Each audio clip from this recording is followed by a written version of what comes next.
Section 1. The Pocket Revolution. From simple lines to global arenas. Do you remember your first mobile phone? It was probably a brick. It had a tiny green screen. The buttons made a satisfying click. And on that phone, you likely played a game. Maybe it was Snake. A simple line of pixels grew longer as it ate more dots. You had to avoid hitting the walls. You also had to avoid hitting your own tail. It was basic, it was addictive, it was the start of something huge. That simple game, hidden in the menu of a Nokia phone, was a seed. It planted an idea. Games could live in our pockets, ready to play anywhere, anytime. This was a revolution waiting to happen. Fast forward to today. Look around you on a bus, in a cafe, or even at home. People are staring at their phones. Their fingers are tapping and swiping with incredible speed. They are not just checking messages. They are commanding armies. They are solving complex puzzles. They are competing in global tournaments for real money. The simple line of pixels from Snake has evolved into detailed, colorful worlds. These games connect millions of people. They have created a multi-billion-dollar industry that is now bigger than the movie and music industries combined. This journey from a simple distraction to a dominant form of entertainment is one of the biggest stories in modern technology. This transformation didn't happen overnight. It was a slow, deliberate evolution. Each new phone brought a slightly better screen. Each new technology introduced new possibilities. The first flip phones had color displays. Then came Java games, which you could download for a small fee. These were still simple, but they offered more variety. Then the iPhone arrived in 2007. It changed everything. The App Store created a direct path from game developers to players. Suddenly, anyone with a good idea could create a game and share it with the world. This was the Cambrian explosion for mobile gaming, and nothing would ever be the same again. The story of mobile games is more than just a story about technology. It's a story about people. It's about how we spend our free time. It's about how we connect with friends and strangers. These games have become a part of our daily culture. They fill the small gaps in our day. The 5 minutes waiting for a bus. The 10 minutes before a meeting starts. They provide a quick escape and a sense of accomplishment. Understanding this evolution helps us understand a fundamental shift in how we play, compete, and socialize in the 21st century. It's a change that started with a simple snake on a tiny screen. Section 2, The Road Ahead, Our Journey Through Mobile Gaming History. To truly grasp this massive shift, we need a guide. We need a perfect example that shows every stage of this evolution. That example is Clash Royale, released by the Finnish company Supercell in 2016, a masterclass in mobile game design. Simple to learn, incredibly difficult to master. It combines strategy, card collecting, tower defense into fast 3-minute battles, both a casual time waster and a serious competitive esport. Clash Royale is the destination, but its journey matters. It stands on the shoulders of giants. This essay takes you on a journey through time. We start with feature phones and their limits, relive the excitement of Snake, first downloadable Java titles, then the smartphone revolution, Angry Birds, Candy Crush Saga, touch controls, short session gameplay, the birth and refinement of free-to-play, changing industry economics. This context explains why Clash Royale works today. Now our case study, Clash Royale. Dissecting its design, how Supercell tuned it for mobile, core mechanics, elixir system, deck building, but games are more than code. We'll investigate the business model. How does a free game make billions? Microtransactions, the battle pass, the balance between skill and spending, controversial but essential. Beyond the game, the culture it created, vibrant communities, global esports tournaments, content creators building careers, stories of players changed by clans, friends made through the game. To conclude, we look to the future. What comes after Clash Royale? Emerging trends, cloud gaming, cross-platform play, new regulations, the complete story of mobile gaming, from a humble snake to a global kingdom. Let's begin. Section 1. The Age of Simplicity, Snake and the First Pocket Pastimes. Let's go back in time. The year is 1997. Mobile phones were not smart. They were tough, chunky devices, designed for one main purpose, making phone calls. The screens were tiny, often showing just a few lines of text in a single color. In this era of technological limits, a game had to be incredibly simple to work. It couldn't have fancy graphics or complex controls. It had to be playable with a simple numeric keypad. This is the world where Snake was born. It first appeared on the Nokia 6110, and for many people it was their very first experience with mobile gaming. The concept was as basic as it gets. You controlled a single line of pixels that moved constantly forward. The goal was to guide this snake to eat dots that appeared on the screen. Each dot you ate made your snake a little longer. As it grew, the game became harder. You had to avoid crashing into the four walls of the tiny screen. More importantly, you had to avoid crashing into your own ever-growing tail. The game was a test of reflexes and planning. It was frustrating, but it was also incredibly addictive. The desire to beat your own high score was a powerful motivator. You would play it while waiting for a friend. You would play it on your lunch break. You would play it late at night. Snake wasn't just a game. It was a phenomenon that demonstrated a core truth. People were hungry for entertainment they could carry in their pockets. The limitations of these early phones were what made Snake so brilliant. There was no room for error in its design. The developers at Nokia had to use every pixel and every byte of memory with extreme care. The controls were perfectly matched to the hardware. You used the 2 key to go up. You used the 4 key to go left. You used the 6 key to go right. You used the 8 key to go down. It was intuitive. Anyone could pick it up and understand how to play in seconds. This accessibility was key to its widespread appeal. It wasn't just for gamers. It was for everyone who owned a phone. It planted the first seed that games could be a universal pastime. Snake was not alone, but it was the most famous. Tetris, simple logic puzzles. They all shared the same characteristics. Simple graphics, easy-to-learn mechanics, and gameplay built around achieving a high score. These games were not the main reason people bought a phone, but they added significant value. They were a delightful surprise, a hidden feature that turned a functional device into a source of fun. They proved a compelling game loop did not require powerful processors or stunning visuals. It just needed to be engaging. This foundational lesson from the Age of Simplicity would echo through the decades of mobile gaming that followed. Section 2. WAP, Java, and the Dawn of Downloadable Games. As the 1990s ended and the 2000s began, mobile phones started to evolve. Screens got bigger and began to show colors. A new technology called WAP, Wireless Application Protocol. It promised a mobile version of the internet. It was slow and clumsy, but it opened a door. What if you could download things to your phone? This was a revolutionary concept. Before this, you were stuck with whatever games came pre-installed on your device. Now, there was a possibility of choice. You could browse a simple text-based portal, ringtones, wallpapers, and most excitingly, games. This was the first small step toward a digital marketplace. The real game changer, however, was Java 2 Micro Edition, J2ME. It was a programming platform that let apps run on many different phones. For games, this was a massive leap forward. More colors, smoother animations, and more intricate gameplay than Snake ever could.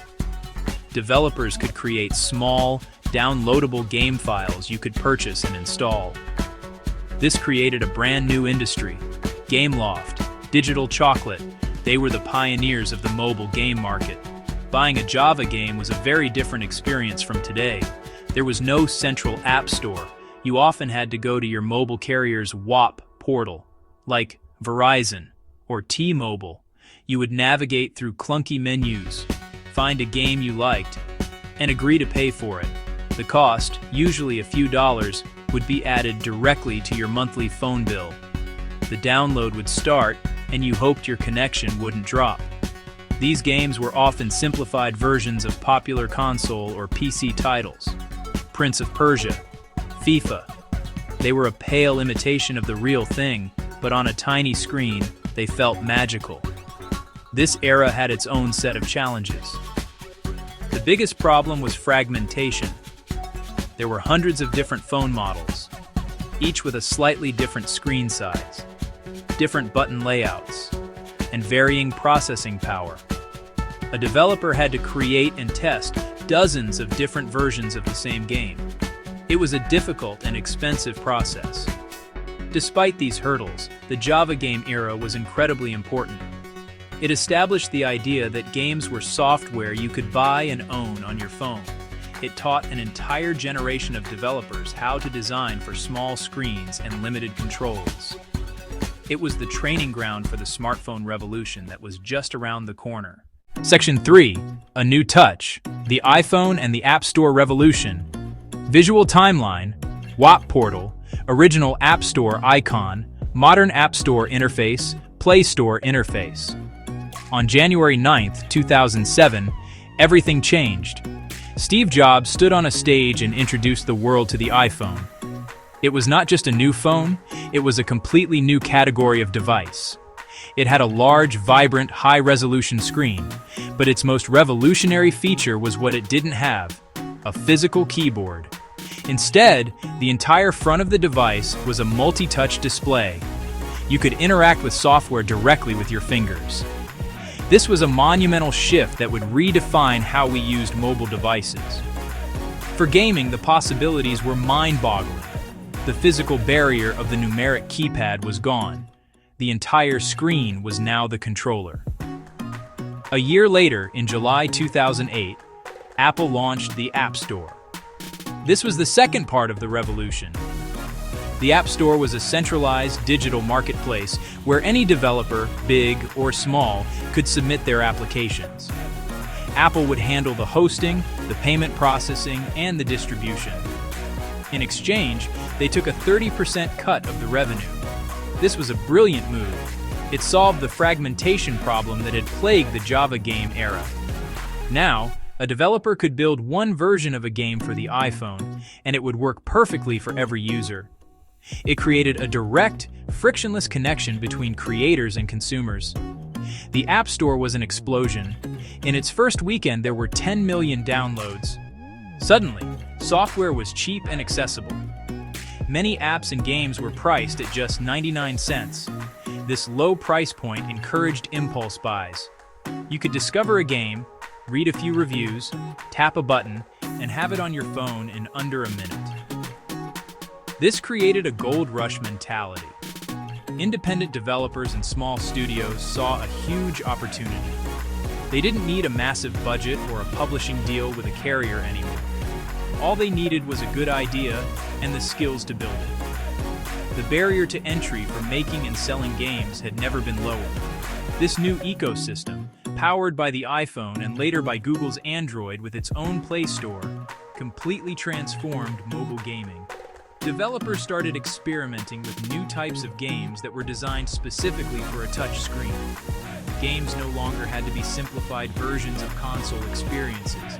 They could be something entirely new. The touch interface allowed for intuitive controls like tapping, swiping, pinching. The built-in accelerometer allowed you to control a game by simply tilting your phone. This was a new creative canvas, and developers were just beginning to figure out what they could paint on it. The stage was set for the first true mobile gaming blockbusters. Section 4. The Slingshot Heard Round the World. Angry Birds changes the rules. In December 2009, a small Finnish studio called Rovio Entertainment released a game on the App Store. It cost 99 cents. The game had a simple, almost silly premise. A group of colorful, round birds were trying to retrieve their eggs from a group of green pigs who had stolen them. To do this, you had to launch the birds from a slingshot. to destroy the structures the pigs were hiding in. The game was called Angry Birds. It wasn't an overnight success, but through word of mouth and a bit of luck, it began to climb the charts. By early 2010, it was a global sensation. It became the poster child for the new era of mobile gaming. Angry Birds was a masterclass in design for a touchscreen. The core mechanic was simple and tactile. Pull back on the slingshot, aim, release. The physics-based destruction was satisfying to watch. Each level was a small, self-contained puzzle. The goal was clear and the feedback immediate. You either cleared the level or you failed. If you failed, restart instantly with a single tap. This one more try loop was incredibly compelling, perfect for short bursts of free time.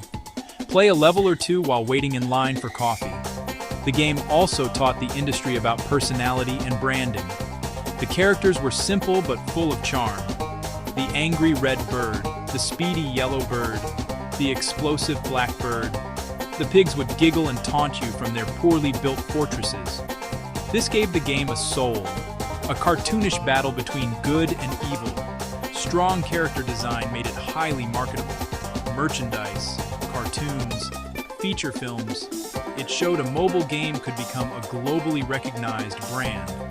Angry Birds defined what a successful mobile game looked like in the early App Store days. Cheap to buy, easy to learn, perfect for short play sessions.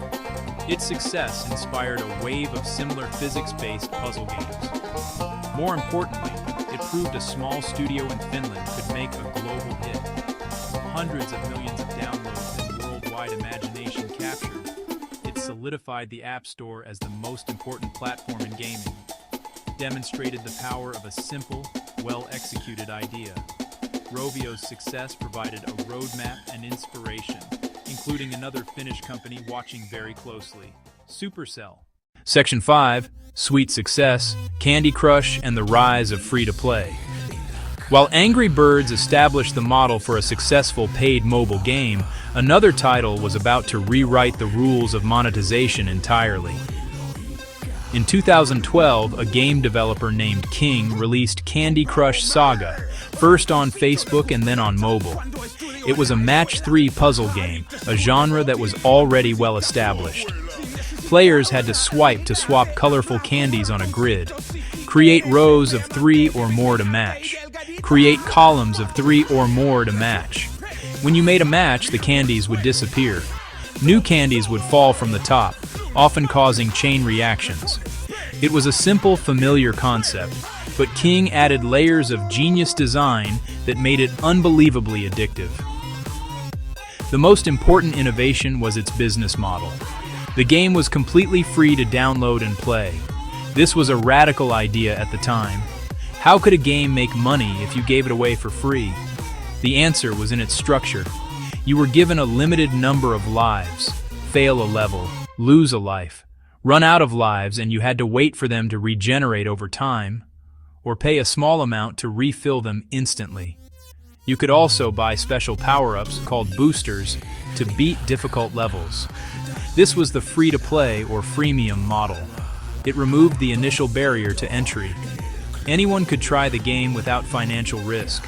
The early levels were easy, making you feel smart and successful.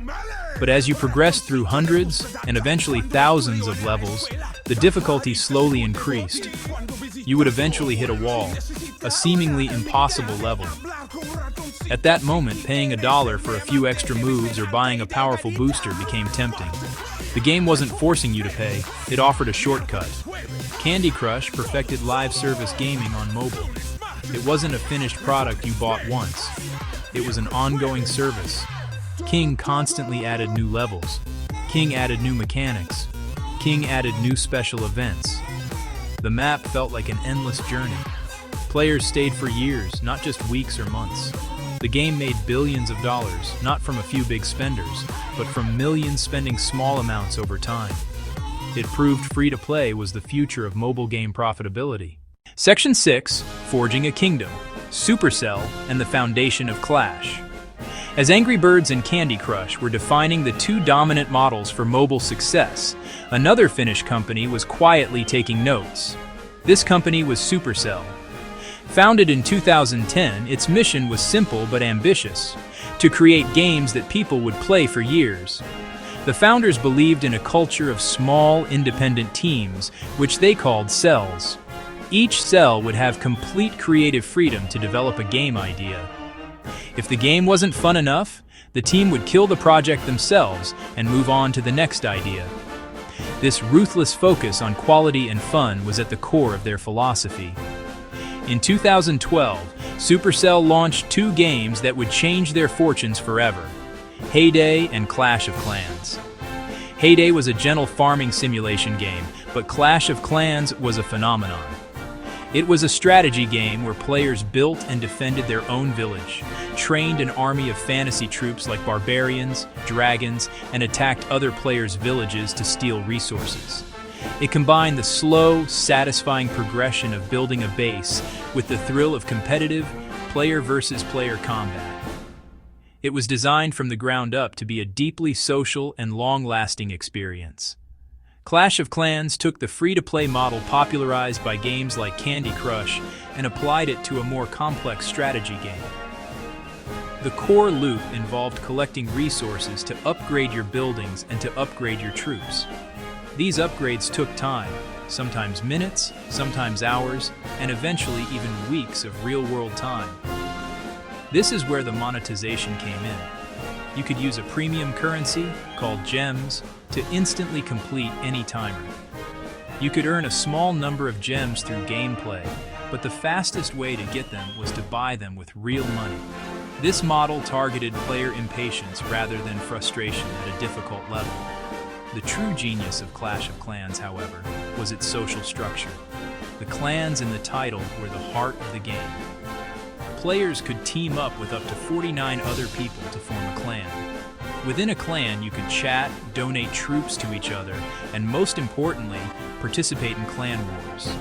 These were epic, team-based battles where your clan was matched against another clan from anywhere in the world.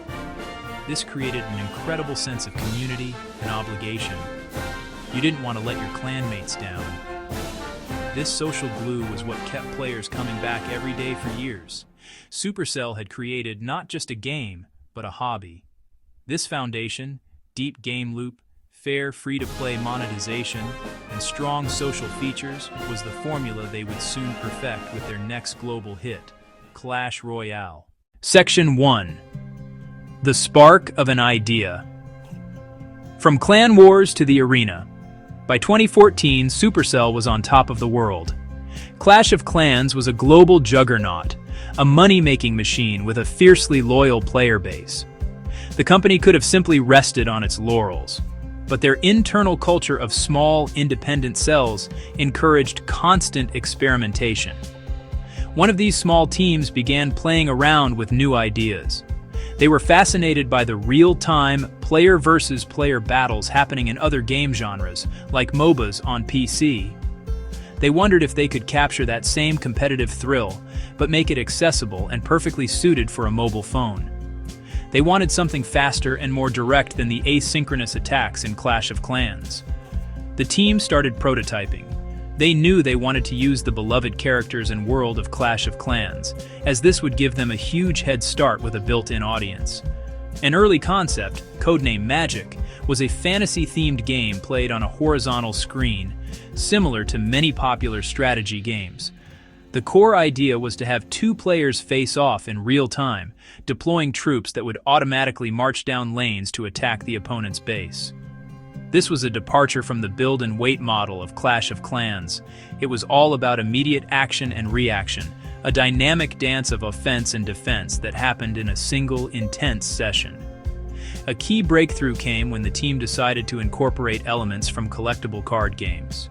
Instead of having a fixed set of troops to deploy, what if players built a small deck of 8 cards before the match? Each card would represent a troop, a building, or a spell. During the game, you would draw a random hand of 4 cards from your deck. This single design choice added an incredible layer of strategy and unpredictability. It wasn't just about what you did, but also about what cards you had available at any given moment. It created a system that was easy to understand, but had an incredibly high skill ceiling. This hybrid concept was powerful. It blended the tower defense genre with the offensive push of a MOBA and the deck-building strategy of a card game. The team felt they were onto something special. They refined the idea, moving the perspective to a vertical screen to make it perfect for one-handed play. They built a simple but effective resource system called Elixir that refilled over time, forcing players to make tough decisions about when to spend and when to save. After months of internal testing and refinement within Supercell, the game was ready for a limited public release. In early 2016, Clash Royale was soft-launched in a few select countries. The reaction was immediate and explosive. Section 2, the core loop, Elixir, cards, and 3-minute warfare. To understand why Clash Royale became such a phenomenon, we need to break down its core gameplay. It is a masterpiece of simple rules that create complex outcomes. Each match pits two players against each other in a small arena. Each player has 3 towers, one large king's tower in the middle and 2 smaller princess towers on the sides. The goal is straightforward. Destroy more of your opponent's towers than they destroy of yours within a 3-minute time limit. If you destroy the enemy's king's tower, you win instantly. This clear objective makes every second of the game feel meaningful and urgent. There is no wasted time, only constant pressure. The engine that drives the entire game is Elixir. At the bottom of your screen, you have a bar that slowly fills from 0 to 10. Every card in your deck has an Elixir cost, from as low as 1 to an expensive 9. To play a card, you simply drag it from your hand onto the arena, and the corresponding amount of Elixir is spent.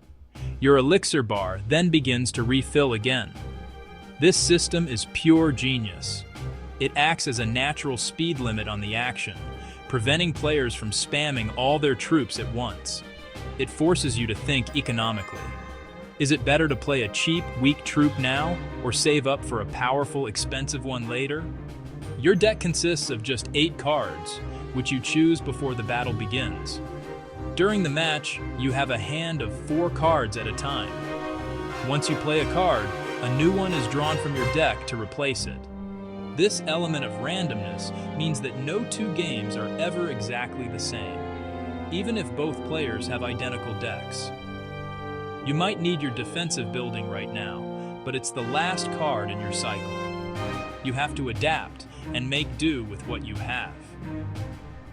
This forces players to be flexible and think on their feet. It is a perfect blend of long-term strategy, building a good deck, and short-term tactics, playing your hand well. The final minute of the match adds another brilliant twist. During the last 60 seconds, Elixir generation is doubled for both players. This double Elixir phase dramatically increases the pace of the game.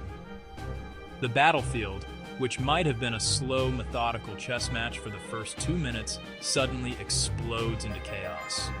Players can deploy troops much faster, leading to desperate final pushes and dramatic comebacks. If the score is tied after 3 minutes, the game goes into a sudden death overtime, where the next player to destroy a tower wins. This structure ensures that almost every single game ends with a climactic, heart-pounding finish. Section 3. Designing for the pocket. The vertical screen and fast pacing. Supercell's design philosophy for Clash Royale was mobile first in every sense of the word. They didn't try to shrink a console or PC experience onto a smaller screen. Instead, they built the game from the ground up around the realities of how people use their phones. One of the most important and deliberate decisions was to use a vertical or portrait screen orientation. This might seem like a small detail, but it has a profound impact on the player's experience. A vertical layout means you can comfortably play the game with one hand, holding your phone naturally. You don't need to turn it sideways and use both thumbs. This one-handed playability makes the game incredibly accessible. You can play a match while standing on a crowded bus, holding onto a pole with your other hand. You can play it while walking. You can play it while holding a coffee. You can play it while lying in bed. This design choice dramatically increased the number of situations in which someone could start a game. It seamlessly fits into the small, fragmented pockets of free time that modern life is full of. The entire user interface is designed around this concept. Your cards are at the bottom, easily reachable by your thumb. Elixir is at the bottom, easily reachable by your thumb. The arena is laid out vertically, so you can see the whole battlefield at a glance without needing to scroll. The 3-minute match length was another stroke of genius born from understanding mobile user habits. People often play mobile games in short bursts. They might only have 5 minutes to spare. A game that requires a 30-minute commitment is simply not practical for most mobile players. Clash Royale's short matches respect the player's time. You can start and finish a complete, satisfying, competitive experience in the time it takes to wait for an elevator. This short session length also creates a powerful one-more game loop. Because each match is so quick, it's very tempting to play another, and another, especially after a narrow loss. This focus on speed and accessibility influenced every aspect of the game's design. Matchmaking is nearly instantaneous. You press the battle button. Within a few seconds, you are facing an opponent. There are no long loading screens or complicated menus to navigate. The game gets you into the action as quickly as possible. The visual design is also clean and easy to read, even on a small screen. Each troop has a distinct silhouette. Each troop has a distinct color scheme, so you can immediately identify what's happening on the battlefield, even in the middle of a chaotic fight. It is a masterclass in designing for clarity and immediacy, the two most important principles of great mobile game design. Section 4. The Art of the Deck. Strategy, metagame, and player choice. While the core mechanics of Clash Royale are simple, the strategic depth comes from deck building. Choosing which 8 cards to take into battle is where a player's personality, strategy, and understanding of the game truly shine. With over 100 cards available, the number of possible combinations is astronomical. Each card has a unique role. Win conditions, powerful troops, golem, hog rider, support troops, defensive cards, spells. Building a successful deck is a delicate balancing act. You need a good mix of offense and defense, cards that attack ground troops, cards that attack air troops. Average elixir cost, a crucial element. Low average cost lets you play cards quickly and cycle faster, but your troops will be weaker. High average cost gives you incredibly powerful units, but you'll be slow to react and vulnerable. Finding the right balance for your playstyle is a game within the game. This process of tinkering and testing is a huge part of the long-term appeal. This constant experimentation by millions of players creates the metagame. The meta refers to the popular strategies and decks that are dominant at any given time. A famous YouTuber might discover a powerful new deck combination. Suddenly, thousands of players will start using that same deck online. Other players, in turn, will adapt their own decks to specifically counter that popular strategy. This creates a constantly shifting landscape. A deck that was powerful last week might be weak this week. Supercell actively encourages this deep strategic layer. They provide players with all the tools they need to analyze their performance.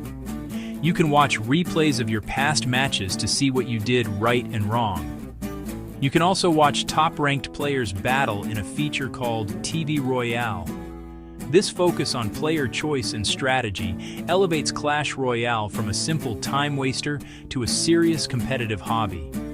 It gives players a real sense of ownership over their success. When you win, it's not just because you tapped the screen well. It's because you outthought your opponent before the match even began. Section 5. Balancing the scales. The science of keeping it fresh. For a competitive game like Clash Royale to survive for years, it must feel fair.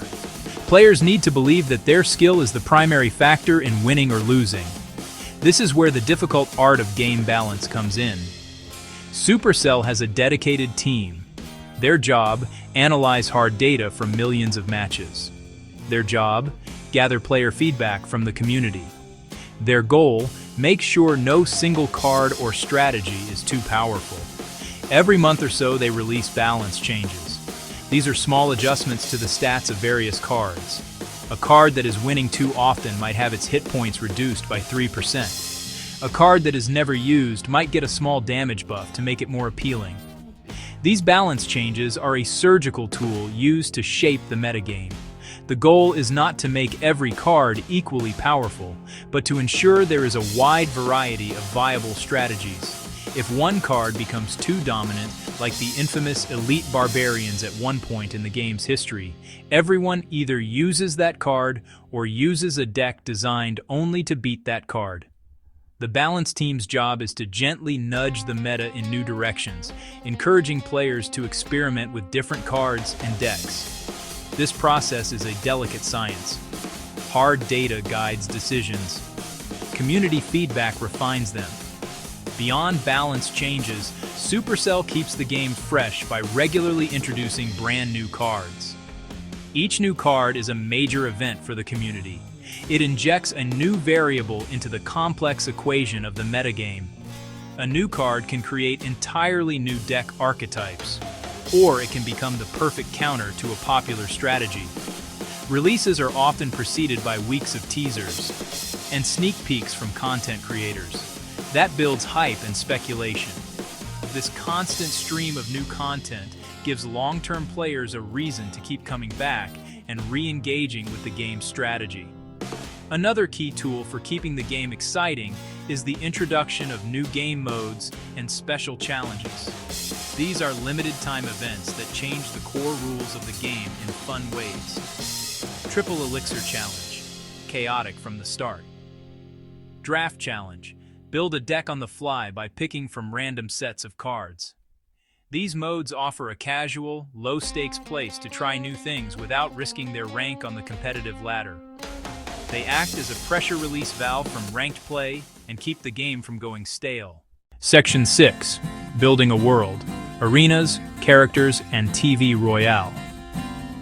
A huge part of Clash Royale's charm lies in its vibrant and polished presentation. The game doesn't just have mechanics, it has a personality. This starts with the characters. Supercell took the familiar fantasy archetypes from Clash of Clans, barbarians, archers, giants, and gave them a more playful, cartoonish, and expressive makeover. Each unit has a distinct voice and unique animations that convey its character. The lumbering giant has a dopey look on his face. The tiny goblins cackle with glee as they run towards a tower. This level of charm makes the units feel less like generic game pieces, and more like a collection of quirky little warriors. The game's progression is cleverly tied to a journey through a series of different arenas. When you start, you are in the Goblin Stadium, Bone Pit, P.E.K.K.A.'s Playhouse, Legendary Arena. Each new arena not only has a unique visual design, but also unlocks a new set of cards. This creates a wonderful sense of progress and discovery. Reaching a new arena is a major milestone that feels rewarding. It gives you a clear goal to strive for and constantly dangles a new set of strategic toys just within your reach. Supercell also understood the importance of community and spectating from day one. They built a feature directly into the game called TV Royale. This is a curated channel that showcases exciting high-level matches from the top players in the world. Any player can access TV Royale and watch these games. It provides free, high-quality entertainment. More importantly, it serves as a powerful learning tool. By watching the best players, average players can learn new strategies, discover advanced techniques, and see how different cards interact at the highest level of play. It helps to educate the player base and raise the overall skill level. This combination of charming characters, a clear progression path through distinct arenas, and built-in spectating tools help to build a world around the core gameplay. It made Clash Royale feel like a living, breathing sport, not just a static mobile game. The characters became iconic, spawning merchandise and animated shorts that further fleshed out their personalities. The arenas became famous battlegrounds. TV Royale turned top players into celebrities within the community. All these elements work together to create a strong emotional connection between the player and the game, transforming it from a simple pastime into a beloved hobby and a global cultural force.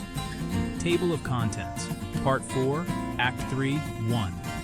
The Price of Progress, Clash Royale's free-to-play model. 2. Pay to win or pay to progress?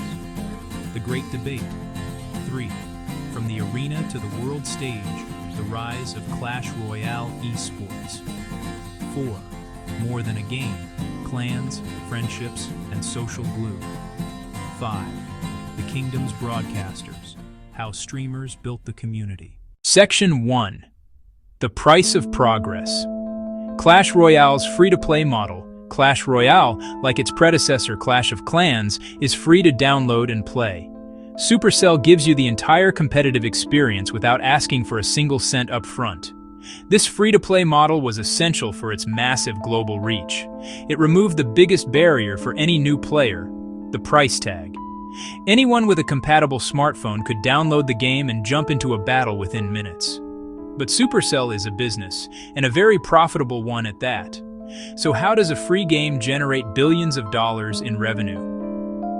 The answer lies in a carefully designed system of microtransactions built around one of the most powerful human emotions: impatience. The core of the monetization strategy revolves around player progression. To become more competitive, you need to level up your cards and your king tower. To do this, you need two things: duplicate copies of a card and a currency called gold. You get both of these primarily from opening chests. You earn chests by winning battles, but there's a catch. You can only hold 4 chests at a time, and each chest has a timer that you must wait out before you can open it. A basic silver chest takes 3 hours. A rarer magical chest takes 12. This is where the game presents you with a choice. You can wait, or you can use a premium currency called gems to open the chest instantly. Gems are the heart of the game's economy. You can earn a small number of them for free through gameplay, but the primary way to acquire them is by purchasing them with real money in the in-game shop. Once you have gems, you can use them to bypass almost any time gate in the game. You can buy chests directly from the shop, purchase gold to afford your next card upgrade, or enter special challenges and tournaments. The entire system is designed around offering players a shortcut. It doesn't lock content behind a paywall, it simply sells convenience. You can get everything for free if you are patient enough, but the game constantly whispers that you could have it all right now. Over the years, Supercell has refined this model by adding more options. The most significant addition was the Pass Royale, a monthly subscription service. For a fixed price, players who buy the pass get a host of benefits for one season, which typically lasts a month. These benefits include exclusive cosmetic items like tower skins, emotes, extra rewards, and quality-of-life perks like the ability to queue up your next chest to open automatically. The Pass Royale provides a steady stream of revenue for Supercell and offers dedicated players a high-value bundle that feels more structured than buying gems impulsively. It represents the evolution of mobile monetization from simple microtransactions to a more mature, service-based relationship with the player. Section 2. Pay to win or pay to progress. The Great Debate. As soon as a free-to-play game includes a way to spend money to gain an advantage, a heated debate begins. Is the game pay to win? This question has followed Clash Royale since its launch. A player who spends a lot of money can acquire gems, buy legendary chests from the shop, and use the gold to max out their card levels far faster than a free-to-play player. In a direct confrontation, a player with a level 14 giant will have a significant statistical advantage over a player with a level 11 giant. The higher-level giant has more health and deals more damage. This simple fact leads many to criticize the game as being unfair. However, the community is deeply divided on this issue. Many defenders of the game argue that Clash Royale is not pay to win, but rather pay to progress. They argue that money cannot directly buy you a victory. You still have to play the match, manage your elixir, and outsmart your opponent. A highly skilled player with lower-level cards can still defeat a less skilled player with a maxed-out deck. Money can buy you stronger cards, but it cannot buy you skill, timing, or strategic thinking. From this perspective, spending money just accelerates your journey to the endgame, where everyone is on a level playing field with maxed-out decks and only skill determines the winner. Supercell's matchmaking system tries to mitigate this problem. The game primarily matches you against opponents with a similar number of trophies, which is a rough measure of your skill and rank. In theory, as you win and climb the ladder, you will face opponents with similarly leveled cards. However, the system is not perfect. It is common for players to face opponents with card levels 2 or 3 tiers higher than their own, which can feel incredibly frustrating and unfair. This experience is the single biggest point of friction for many players and the source of most of the pay-to-win accusations leveled against the game. It is a constant balancing act for Supercell. Ultimately, the truth lies somewhere in the middle. At the highest levels of competitive play, where all players have maxed accounts, the game is purely about skill. In the mid-ladder, where most players live, money can certainly provide a significant advantage. A player's credit card can help them break through progression walls that a free-to-play player might be stuck on for months. Supercell's business model depends on this dynamic. The frustration of being underleveled is precisely what encourages some players to spend money. The genius of the model is that it remains just fair enough that skill can still win the day, keeping the dream of competitive success alive for everyone. Section 3. From the arena to the world stage, the rise of Clash Royale esports. From its inception, Clash Royale was designed to be a competitive game. Its fast-paced one-on-one battles were perfect for spectating. Supercell recognized this potential early on and made a concerted effort to build a professional esports scene around their game. They didn't just let it happen organically, they invested heavily to create a structured global circuit that would turn the best players into professional athletes and global superstars.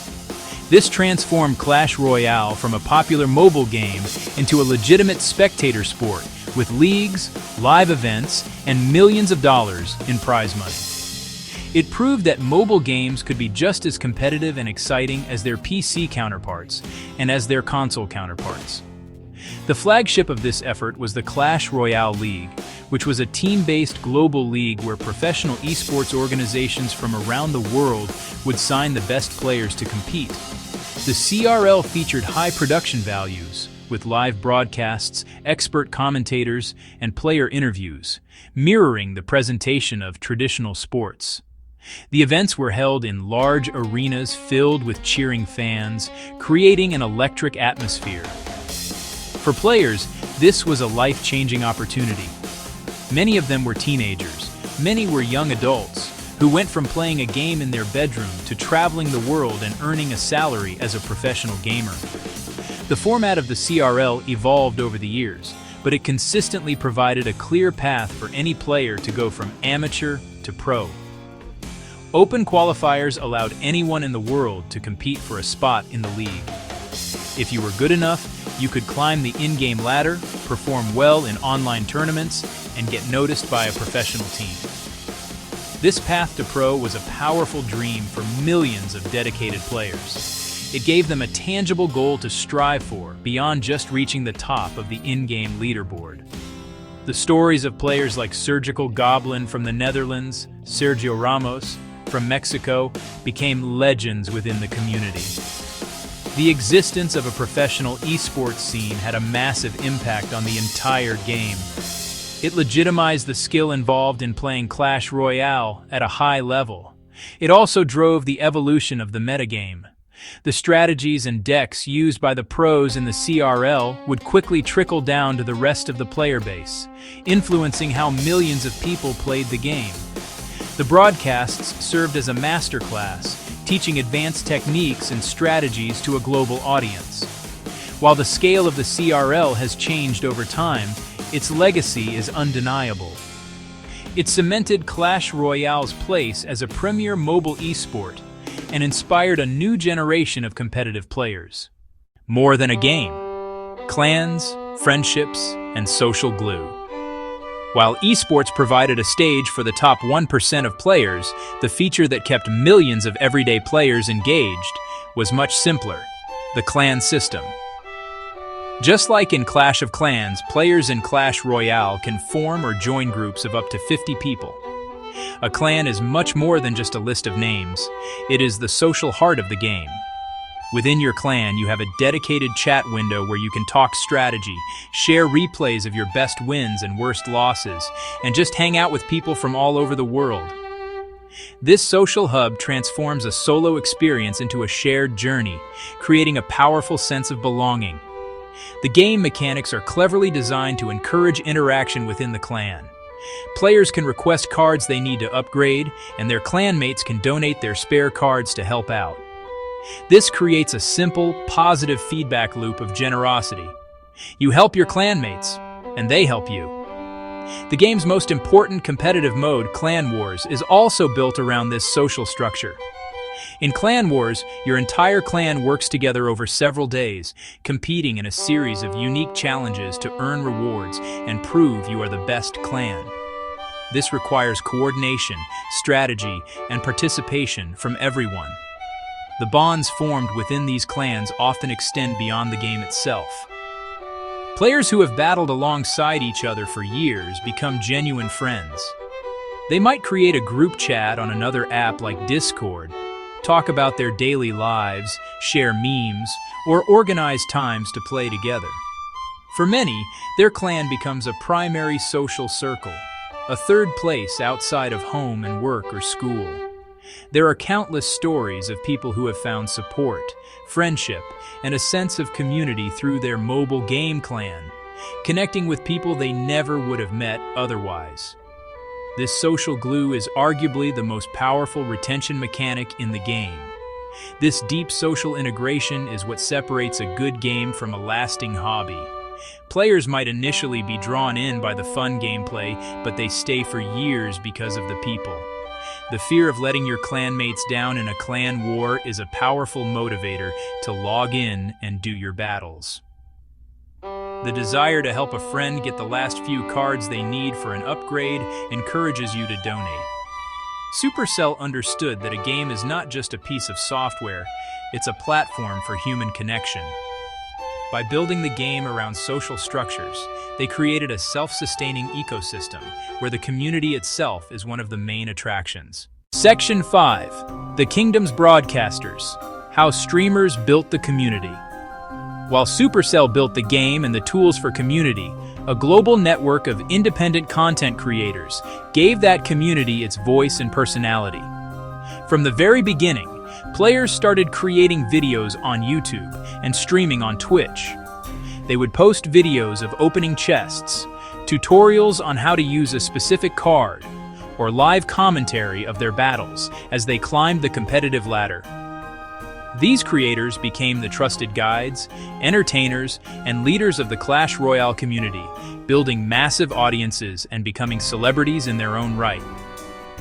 Creators like Chief Pat, Molten, and Orange Juice Gaming played a pivotal role in shaping the early community. Orange Juice in particular became famous for his highly detailed technical videos that broke down the hidden mechanics of the game. He would explain complex card interactions and advanced techniques in a clear, easy-to-understand way. These videos were invaluable for players who wanted to improve their skills. Watching these creators was like getting a free coaching session from a pro. They helped bridge the knowledge gap between casual players and top-tier competitors, making the game's deep strategy more accessible to everyone. Supercell actively encouraged this ecosystem. They understood that content creators were their most powerful marketing tool. They would give top creators early access to new updates and cards, allowing them to create sneak peek videos that would build hype and excitement before a new release. This symbiotic relationship was beneficial for everyone. The creators got exclusive content that drew in millions of views, and Supercell got free, authentic advertising that reached the most dedicated segment of their player base. This strategy helped to create a constant stream of conversation and buzz around the game, keeping it relevant in the fast-moving world of online media. The impact of these streamers and YouTubers cannot be overstated. They were the ones who established the language of the community, popularizing terms for different deck archetypes and strategies. They were the ones who organized community tournaments and fun events. They acted as a crucial bridge between the developers and the players, gathering feedback and communicating the community's concerns to Supercell. They turned playing a mobile game into a shared cultural experience. Watching others play became almost as popular as playing the game itself. These broadcasters didn't just play in the kingdom, they helped build it, one video at a time, one stream at a time. Section 1. The New Playground. How mobile games changed who plays. Before the smartphone era, the word gamer often brought a specific image to mind. It was usually a young man, holding a complex controller. Gaming was a dedicated hobby that required expensive hardware and long-time investment. Mobile games, led by titles like Angry Birds, Candy Crush, and Clash Royale, completely shattered that stereotype. They turned billions of smartphone owners into potential players. The barrier to entry shifted from a $500 console to a device people already owned. This accessibility brought a flood of new players. The demographic of a gamer expanded dramatically. Mothers playing puzzle games while waiting to pick up their kids. Grandparents using brain training apps. Busy professionals squeezing in quick strategy matches between meetings. Mobile games fit into the small gaps of everyday life. They didn't demand hours of uninterrupted focus. They offered quick, satisfying bursts of entertainment. This shift changed the social perception of gaming. It stopped being seen as antisocial or niche. Look around on a bus and see a dozen people playing. It's normalized. Pokemon Go pushed gaming into the public square, getting people to walk and interact. Clash Royale's clan system connected players across countries and cultures. Gaming became more about shared experiences and light competition. This democratization of play is a huge cultural impact. The industry no longer designs just for a core of enthusiasts. Now it's designing for a global audience with diverse tastes. That led to more genres on mobile. Simple, hyper-casual titles, deep, complex role-playing games. The playground is bigger than ever, more people playing than ever. It all started with the idea that a game could live in your pocket,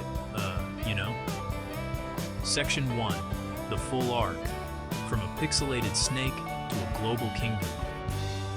Our journey began with a simple memory, a feeling of nostalgia for a past that feels both distant and foundational. We pictured a chunky plastic phone, a tiny monochrome screen, a line of pixels growing ever longer. That game, Snake, was more than just a simple pastime. It was a promise. It was the first whisper of a revolution. Our devices could be portals to play. It established a core truth. People crave entertainment that is immediate, accessible, and fits into the palm of their hand. The journey from that humble beginning to today's complex digital worlds is a story of technological and cultural transformation. We witnessed the slow evolution through the era of Java games, a time of clunky WAP portals, burgeoning digital commerce. Then came the earthquake of 2007 and 2008, the iPhone, and the App Store, a multi-touch screen, a frictionless digital marketplace that blew the doors wide open. It leveled the playing field, allowing small studios like Rovio to create a global phenomenon like Angry Birds. It taught the world about physics-based puzzles and the power of character branding. Soon after, King's Candy Crush saga perfected the free-to-play model. giving games away free could be the most profitable strategy. These games were the titans on whose shoulders our main case study would stand. Then came Clash Royale, the culmination of all these lessons. Supercell took the deep strategy of PC games, the collectability of card games, the tower defense. They distilled it all into a perfect 3-minute mobile experience, built for the vertical screen, for one-handed play, for the short bursts of time our modern lives afford. It embraced free-to-play but built progression, and community, not just puzzles and frustration.